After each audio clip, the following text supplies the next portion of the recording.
Alright, ebusuan for mo bibia kwa ban famra 2k ni sem blossom over YouTube so say ebusuan ban sem ahodo a ekoso no ana de beso me ahefo nyina me kese info bi adrop sem ahodo bi aba betodwa medini nyina eba beso mo e wo channel is meso sansana no ubu ene ade die kwa se wunya subscribe from my YouTube channel ya na adon sa bo subscribe button so wia na the bell notification icon so to se be ya next time bia no me drop video e wo channel is one se be ka video ni bi tentem so ebusuan de tin na say eye Ghana man pen John Mahama ebisu nyine nim se wo betena so saade a na je se uyi eye nkofo mbeye unyumade amawa e kame akoye se wo party members nkwana yom na zime kese no ana nsem ahodo bi aba betu janzizi e ne se John Mahama Ghana man pen ni wakwa appointe eye Arabia no wodi ni dwuma e de ma eye Dr. Alhaji Mahmoud Bawumia se eye Bawumia ne ex eye 8 ana chese simino kese no yakwa ako yine se we anase John Mahama yine se wonye na dwuma for my friends Rosemond eye obin ebusia enya se mketo akra NDC for John kasa enkofu bi kasa yenko ni nkweti ni na emfambra medin ede kwa gentle. So what's the substance here? The substance here will constitute the grounds under which the CJ can be removed, and the procedure is the process that we are all witnessing, that either of them is unconstitutional. I'm yet to see any. And you see, you can criticize the law.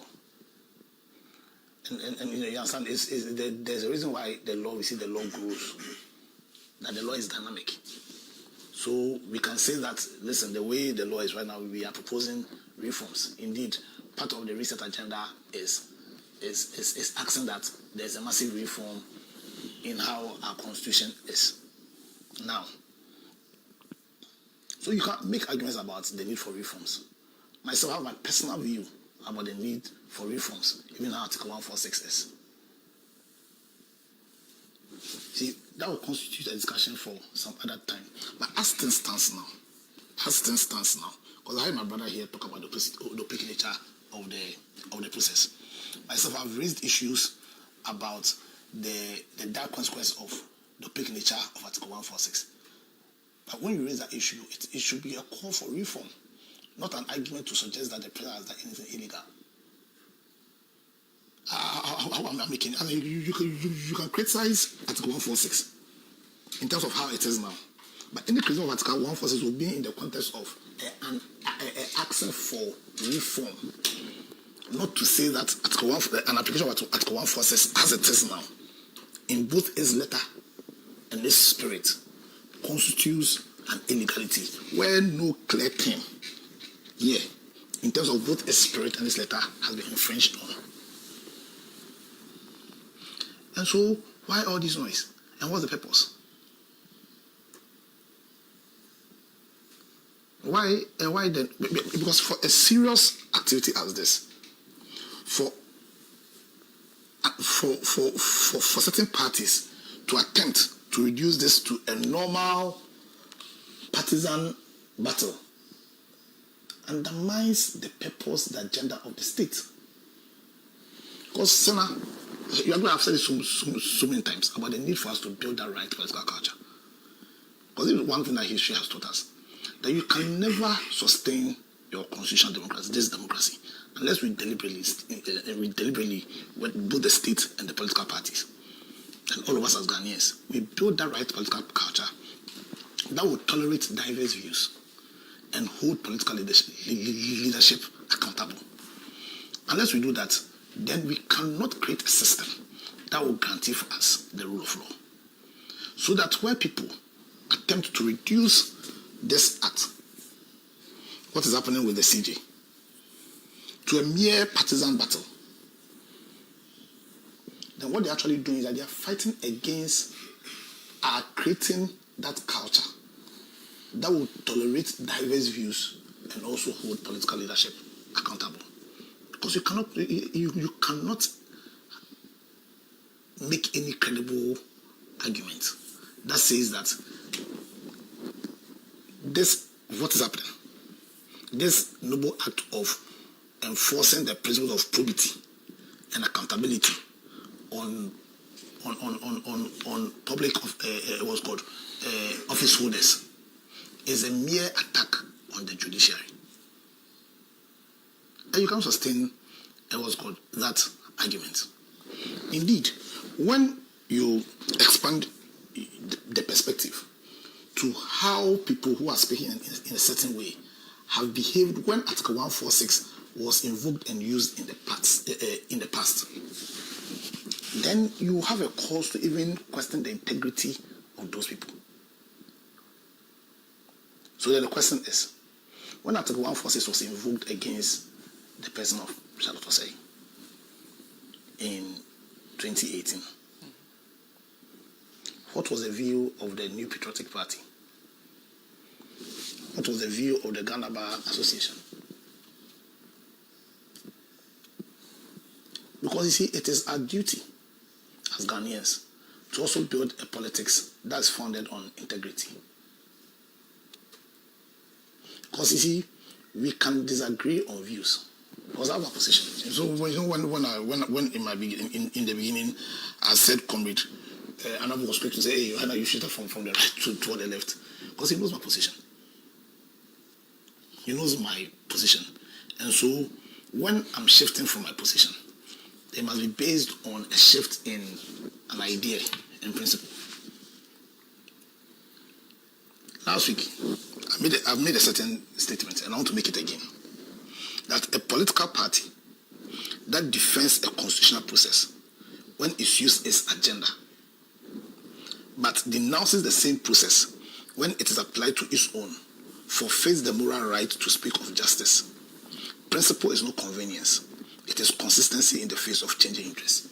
You know the biggest problem this country is going to have, in fact, it's already having. We have an opposition that does not have credibility. We have an opposition that does not have credibility. Because a lot of the things they are speaking to now, a lot of the positions they are taking now, are positions that in the not long to distant future, those issues came up and they took totally different positions. And I can give you an example. When the issue of the MPs came up, you recall that in 2020, that same issue came up. When the member of parliament for Isiama, Andrew Isiama, when he came up, the position of the MPP was that because he was leaving their party, per our constitution, he ceases to be an MP. The speaker, who is one of the revered members of the New Patriotic Party, a professor for that matter, the Reverend Minister, gave a reasoned opinion, his interpretation as to the consequence of Andrew Isiama or an MP leaving the political party on whose ticket he entered into parliament in the first place. That same issue came up in 2024. And conveniently, the MPP's position changed. That in spite of the clear terms of the constitution, in spite of how they've interpreted it and the position they've taken, leaving your party did not constitute you vacating your seat. And so now, and Ghanaians watched. And right now, Ghanaians see the MPP as being very unprincipled. Yeah, you understand? And so, right now in Ghana, when they bring up issues, you know the CJ went to do some press conference. I can tell you 90% of people didn't go into the substance of the press conference. 90% of Ghanaians did not go into the substance of the press conference. Why? Because so far as they are concerned, she does not have a principal position. Same for the MPP. Because she is seen to be a member of the that's right, that's wrong. That's a discussion for another day. But she is perceived to be with the New Patriotic Party. And because of that, that lack of credibility has been extended to her and the New Patriotic Party. So nobody listens to them. So we are in a system right now where if His Excellency John Mahama was unprincipled, was despotic, we'll literally be faced, we'll literally have a situation where we'll have in place. Because nobody wants to listen to the opposition. And they themselves are saying that. When they say, why is the case that the Mama or the NDC has jujud Ghanaians? Nobody has jujud anybody. The fact is that people have followed the kind of arguments they've made, and they've come to a conclusion that these are an unprincipled lot. So maybe the job of granting credible opposition now lies with the people of Ghana themselves.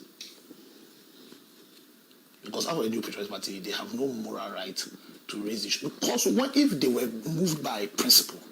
When Article 146 was being applied in the same manner on Charlotte say, if they had issues with the opaque nature of that, and that view was principled, then the steps to reform should have started in 2018. The CJ itself was in the Supreme Court at that time. If she felt strongly about Article 146, she could, by way of an article, stated her views, her position. The Ghana Bar Association, of which I'm a member in good standing. If really the GBA was coming from a position of principle, and they truly believed that in the manner in which Article 146 was being applied constituted an attack on the judiciary, if that was their true position, then in 2018, and in the various instances where Article 146 has been applied, this is not the first time. Or when the case came up, we mentioned some cases. There were instances where Article 146 was applied. The Supreme Court has had issues to speak on the opacity and on so many other issues with Article 146. You understand? Ghana Bar Association did not see anything, a reason to state their position on these issues. So what's beyond the fact that, in my view, even in law they are wrong, because I said when you go to the Supreme Court, it says what matters of the rule of law, and every DIC has listed the abiding values and principles with the rule of law, equality before the law, the predictability. We all know that. You don't need to be a lawyer to know this.